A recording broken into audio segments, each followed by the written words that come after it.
So I often compare discipline to something negative, because you get disciplined when you misbehave, you get disciplined when you fall short. I like to kind of spin it a little bit and say self-regulation. Self-regulation is your ability to monitor your behavior, your ability to regulate your emotions, and your ability to be in control.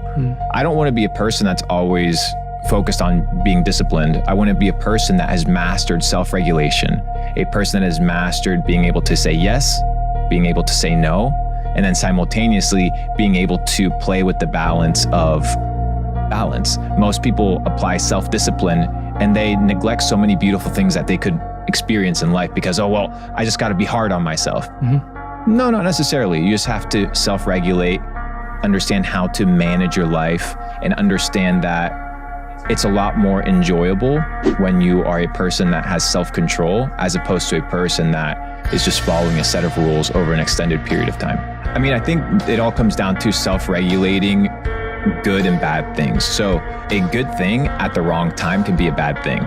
Just like a bad thing in an opportunistic time could have a positive switch to it.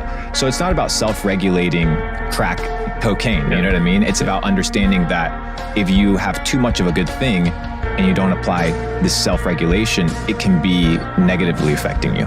It's interesting. I think self-regulation, you can look at it short-term and long-term. So it has short-term consequences, but it also has long-term consequences.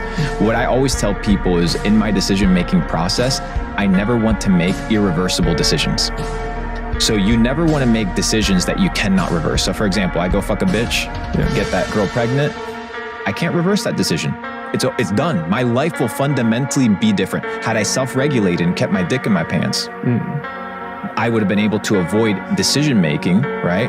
And consequences that will fundamentally change my life. So in the self-regulation process that I apply, I always avoid things that I can never fundamentally change. So I like to be able to, if I make a decision, because I can't see 20 years in the future, right? So those have real world consequences, these decisions. So I want to make sure that any decision that I make has a reversibility factor to it.